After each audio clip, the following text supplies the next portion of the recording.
Seja bem-vindo à aula mestre da Escola Bíblica Dominical do Teologia 24 Horas. Hoje, a gente vai mergulhar numa das ideias mais centrais e talvez mais mal compreendidas do cristianismo.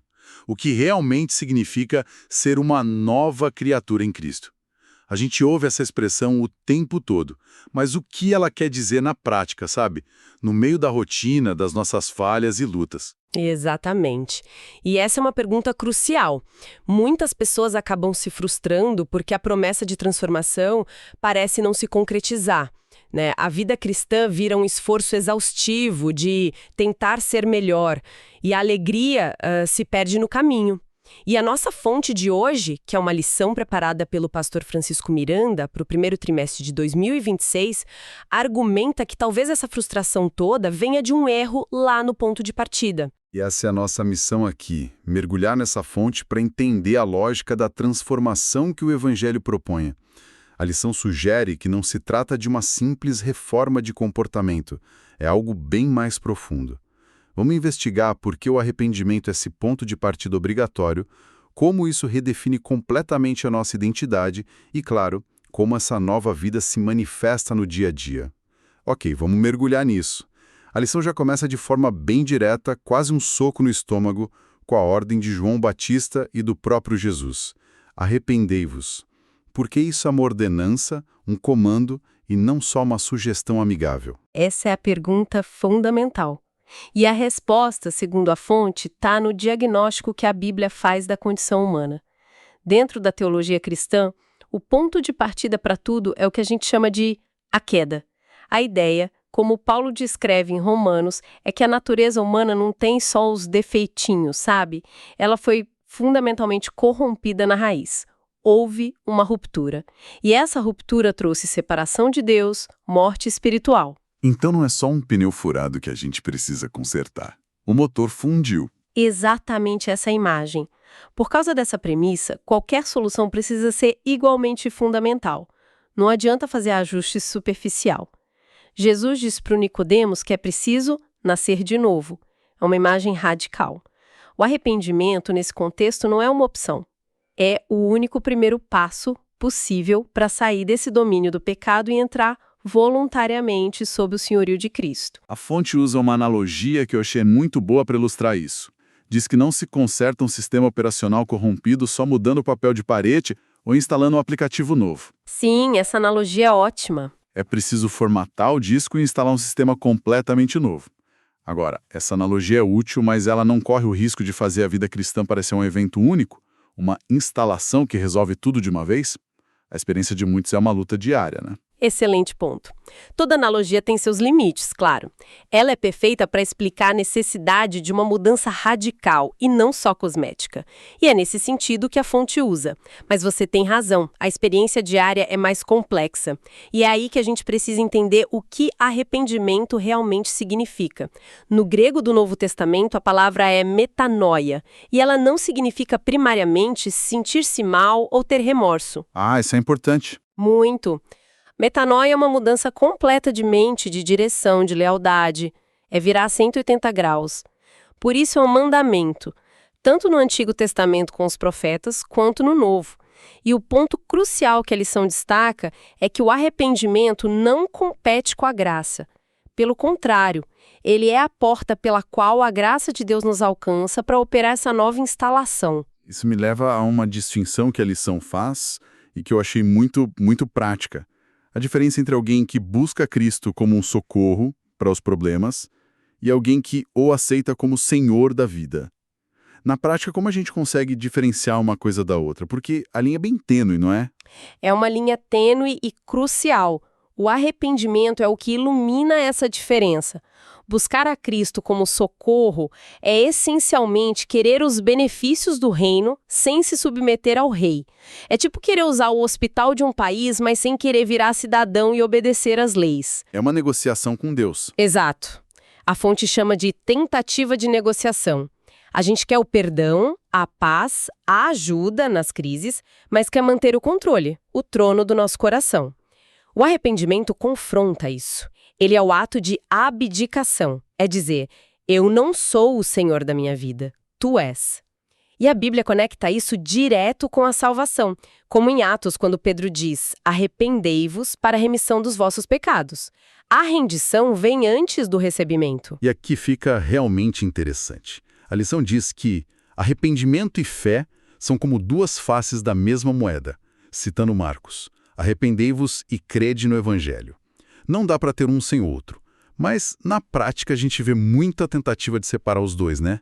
Gente que vive um moralismo pesado ou outras que vivem uma fé que não muda nada. Vemos o tempo todo. E o material alerta para esses dois perigos. O primeiro é o arrependimento sem fé. Isso vira mero moralismo. É a pessoa que reconhece os erros e tenta com a própria força ser uma pessoa melhor. Ela sente de regras, de autocrítica, mas vive uma vida cristã pesada, frustrada. É a religião do esforço próprio. Justamente. Do outro lado, tem o perigo da fé sem arrependimento. A lição chama isso de crença sem senhorio. É uma fé que não custa nada. A pessoa diz: eu creio em Jesus, mas a direção da vida dela não muda. Os valores, as prioridades, o jeito de tratar os outros, nada muda. Quero o Salvador, mas rejeito o Senhor. Perfeito. A verdadeira conversão, segundo a fonte, une os dois de forma inseparável. O coração se afasta do pecado e se volta para Deus, isso é arrependimento, e ao mesmo tempo se agarra a Cristo em total confiança, isso é fé. É essa união que abre a porta para a jornada da nova criatura. Certo. Então, se o arrependimento e a fé são a porta de entrada, o que exatamente a gente encontra do outro lado? Paulo usa essa expressão forte em 2 Coríntios 5,17. Se alguém está em Cristo, nova criatura é. A lição analisa os termos gregos, kainektisis, o que eles revelam que a nossa tradução simples talvez não pegue. Isso é fundamental para a gente não banalizar a expressão. Kainé não significa só novo no sentido de recente, sabe? Como um carro do ano. Significa novo em qualidade, novo em espécie, algo que não existia antes. Uau! Ictisis significa criação. É o mesmo termo usado para a criação do universo, do nada. Juntando os dois, Paulo não está dizendo que em Cristo a gente vira uma versão 2.0 de nós mesmos. Ele está falando de uma obra criadora de Deus. É um modo de existir completamente novo. A nossa identidade muda de base. O passado não é apagado, mas ele é redimido. Ele perde o poder de nos definir. Peraí, isso é um conceito radical hoje em dia. A cultura de autoajuda nos diz para encontrar a nossa melhor versão, liberar nosso potencial. O que a fonte está dizendo na prática é o exato oposto. Não é melhorar o que já existe, mas receber uma identidade nova, que vem de fora, de Deus. É um choque total de cosmovisões. A lógica do Evangelho não é de autoaperfeiçoamento, é de ressurreição. O velho eu não é reformado, ele é crucificado com Cristo para que um novo eu possa viver. E essa nova identidade não é algo que a gente constrói, é um presente que recebemos pela fé. E isso nos leva àquela afirmação fortíssima que a lição faz. Novas criaturas podem tropeçar, mas não conseguem fazer do pecado uma casa. Exato. Porque a nossa experiência é que a gente tropeça. E às vezes feio. O que impede que esse tropeço vire uma moradia permanente? A resposta está na natureza da transformação. Ela começa por dentro. É o que a teologia chama de regeneração. A fonte cita Ezequiel 36. Darei a vocês um coração novo e porém um espírito novo em vocês. Deus faz uma cirurgia espiritual. Ele implanta um novo centro de comando. E a fonte volta a usar a analogia da cidadania.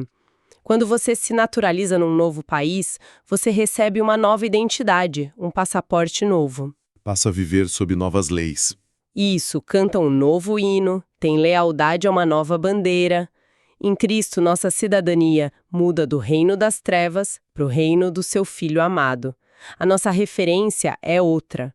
O pecado vira como quebrar a lei do país que você agora ama. Pode acontecer, mas se torna um acidente doloroso, uma traição, e não mais o seu endereço padrão. Você não se sente mais em casa no pecado. Essa ideia da nova cidadania é muito forte. Mas como um novo cidadão aprende a viver de acordo com os costumes desse novo reino? Não é automático. Como essa transformação interior fica visível no dia a dia? Não é mesmo automático. É um processo. A fonte conecta isso com o que Paulo diz em Romanos 6, que fomos batizados para que andemos em novidade de vida. A cruz não foi só para perdoar o passado, foi para quebrar o domínio que o pecado tinha sobre nós. E a ressurreição não é só promessa futura, é poder disponível hoje para a gente viver de forma diferente. Isso envolve uma dinâmica constante que Paulo descreve em Colossenses como despojar-se do velho homem e revestir-se do novo. Gosto dessas palavras. Despojar-se e revestir-se. São verbos de ação. Vamos tornar isso bem prático. Vamos pegar um exemplo concreto. Alguém que luta com o hábito da fofoca. Como seria esse processo de se despojar e se revestir? Ótimo exemplo. Despojar-se seria o ato consciente de reconhecer que a fofoca é incompatível com a nova cidadania no reino. É identificar os gatilhos, se afastar de certas conversas e confessar quando falha, reconhecendo. Isso não é mais quem eu sou, é tirar a roupa velha. Mas não pode parar aí, né? De jeito nenhum, não dá para ficar nu. É preciso revestir-se. Revestir-se, nesse caso, seria praticar ativamente o oposto. Usar as palavras para edificar, para encorajar, para elogiar. É procurar deliberadamente oportunidades para falar bem de alguém. É uma escolha ativa, um treino diário, capacitado pelo Espírito Santo. O que muda tudo, então, é a motivação. A luta não é para conquistar uma nova identidade, mas para viver de acordo com a identidade que já foi recebida em Cristo. A identidade vem primeiro, o comportamento flui dela. Precisamente, e essa identidade se renova, como diz Colossenses. A palavra é grega ali, anakaenuo, reforça a ideia de um processo contínuo. Deus está progressivamente nos moldando à imagem do Criador. É isso que a gente chama de santificação. E a fonte define santidade de um jeito muito útil. Não é isolamento do mundo, mas uma vida separada para Deus no meio do cotidiano. Isso implica em luta. Faz sentido. A lição até propõe um teste simples, onde não há luta consciente contra o pecado, provavelmente não há uma busca real por santidade. A ausência de conflito pode ser um sinal de acomodação. E a fonte é bem enfática ao dizer que essa luta, essa jornada, não é para ser uma jornada solo, né? De forma alguma. A ideia de um cristão eremita é completamente estranha ao Novo Testamento. A nova vida é vivida em comunidade. A igreja é um ambiente, o ecossistema projetado por Deus, onde as novas criaturas aprendem a viver. É a academia onde a gente exercita os músculos do amor, do perdão, do serviço. E é um ambiente complicado, porque é cheio de outras pessoas em processo, como a gente. Exatamente. Mas é indispensável. É na comunidade que a nossa nova identidade é forjada e polida, e isso transborda. Transborda para fora da comunidade. Inevitavelmente. Quem foi transformado de verdade pelo Evangelho não consegue guardar isso como um segredo. A nova vida em comunidade gera um testemunho para o mundo. A missão não é um programa da igreja, é o resultado natural de vidas transformadas. Comunhão e missão andam juntas, uma alimenta a outra. Então, recapitulando a jornada que a fonte nos propôs, ser um discípulo é viver ativamente como uma nova criatura. Não é um título que a gente ganha e pendura na parede. É um caminho concreto. Começa com a virada do arrependimento e da fé, nos dá uma identidade totalmente nova e nos convida a um processo diário de renovação, sempre em comunidade. Exatamente. A mensagem central da lição é que novas criaturas não são pessoas perfeitas, mas são pessoas que foram e estão sendo transformadas. Não estão isentas de batalhas, mas são capacitadas pelo poder de Deus para lutar. E não são solitárias, são parte de um corpo. A fonte termina com um desafio muito prático, que nos leva a uma reflexão final e pessoal. A pergunta a ser feita não é só "eu sou uma nova criatura". A pergunta é mais afiada. Em qual área específica e prática da minha vida a novidade de vida está se tornando mais visível hoje? Seja na paciência, na integridade, na forma como usamos nosso dinheiro, onde a obra está acontecendo agora. Algo para refletirmos. Comente como esta aula mestre facilitou a preparação de sua aula. E se você quiser aprofundar, acesse gratuitamente o teologia24horas.com.br. Teologia 24 Horas, um jeito inteligente de ensinar e aprender.